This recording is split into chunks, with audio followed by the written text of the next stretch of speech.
Training, frequency, and volume. 4. Hypertrophy of. You ever wondered how many times per week you should train each muscle group or how much total volume you should be doing in order to maximize muscle growth? Well, today we're going to discuss exactly that.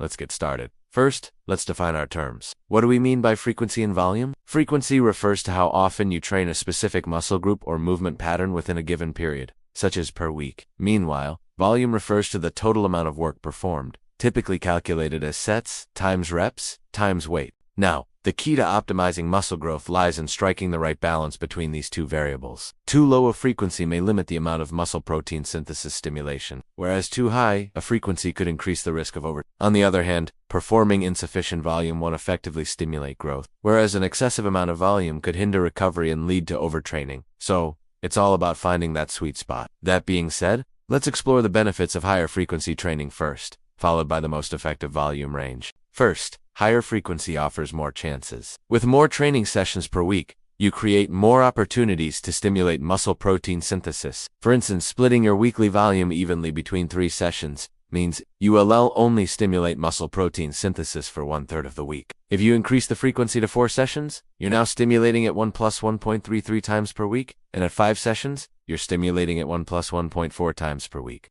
This might not seem like a significant difference, but those additional fractions add up over time, potentially leading to greater muscle growth. Second, it improves skill acquisition. Training more frequently allows you to refine your technique and build a stronger mind-muscle connection. This is particularly beneficial for complex exercises or those you're less familiar with. For example, if you train chest once a week, it is harder to focus on perfecting your form on the decline bench press, compared to when you train chest twice or thrice a week. By increasing frequency, you have more opportunities to concentrate on proper form, which can enhance muscle activation and growth. Third, higher frequency allows you to spread out the total volume, which has several advantages. First, it helps reduce fatigue per training session, since your body has more time to recover between sets. For example, if you perform 12 sets for a particular muscle group in a single session, it's mentally and physically more taxing than spreading those same 12 sets across 2 or 3 sessions. Second, it enables you to better manage fatigue across multiple exercises. Many people reach a point where they feel fatigued and can't maintain good form during barbell squats,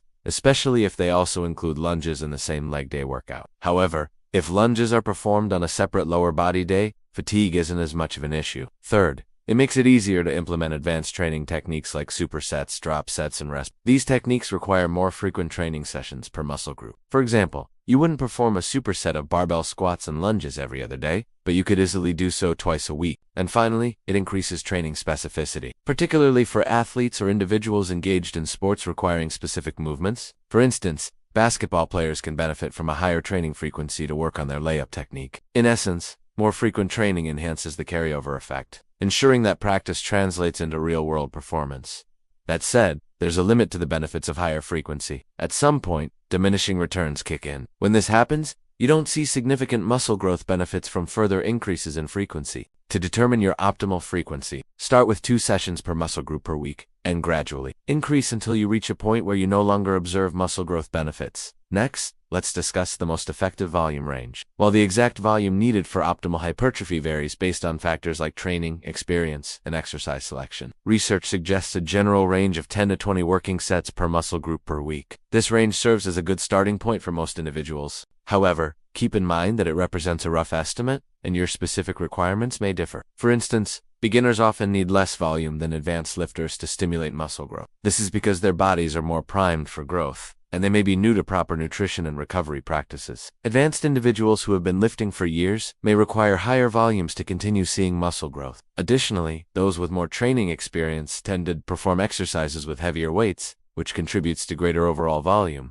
The optimal volume also depends on the exercises you choose. Using heavier weights for fewer repetitions generally leads to higher overall volume than using lighter weights for more repetitions. For example, performing 3 sets of 10 reps with a weight load of 100 pounds results in a total of 3,000 pounds of volume. In contrast, completing 8 sets of 15 reps with a weight load of 50 pounds accumulates a total of 6,000 pounds of volume. This demonstrates that selecting appropriate exercises and managing expectations is essential for effective training. When it comes to managing fatigue, The key is to find the lowest effective volume for each exercise or muscle group. This is the minimum volume required to achieve muscle growth without experiencing excessive fatigue. It's important to note that what constitutes excessive fatigue varies among individuals. Some people may feel fatigued if they miss just one training session, while others may not feel overly fatigued, even if they skip 3 sessions. Therefore, it's crucial to listen to your body and consider factors like sleep, quality, mood, energy levels, and physical sensations.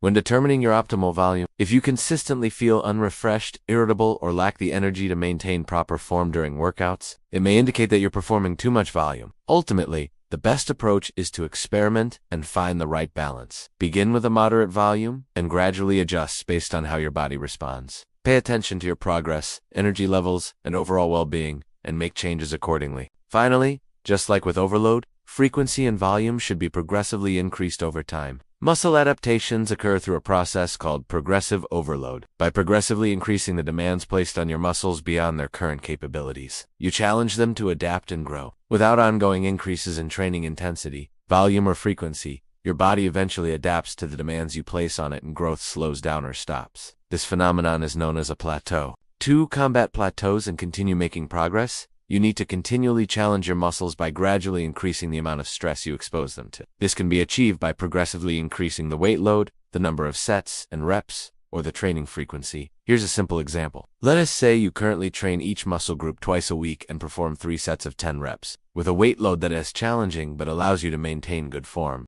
After a few weeks, your body will adapt to this workload, and you may notice that your muscle growth starts to slow down or even stop. To break through this plateau, you could try performing 4 sets of 10 reps while maintaining the same weight load. Alternatively, you could stick with 3 sets of 10 reps, but increase the weight load slightly. Or you could maintain the original weight load and number of sets, but increase the reps to 12 or more. You could also train each muscle group 3 times a week instead of twice, keeping the sets and reps the same. All of these approaches involve exposing your muscles to a greater training stimulus, which can help overcome plateaus and reignite muscle growth. Ultimately, it's about pushing your body beyond its comfort zone and continually challenging it to adapt and become stronger. And remember to always listen to your body. If you consistently feel fatigued, sore, or notice a decline in performance, it may indicate that you're doing too much volume or frequency. Take extra rest days, scale back on your workload, and allow your body time to recover fully. In conclusion, striking the right balance between frequency and volume is vital for maximizing muscle growth while minimizing the risk of overtraining. Aim for a training frequency of 2 to 3 sessions per muscle group per week, and a volume of 10 to 20 working sets per muscle group per week. Remember to individualize your training plan based on your specific circumstances and goals. And always prioritize proper form and technique over lifting heavier weights or performing more volume. By following these guidelines, you can create a well-balanced training program that helps you achieve your desired results. So there you have it. A comprehensive guide to training frequency and volume for hypertrophy. We've covered the basics,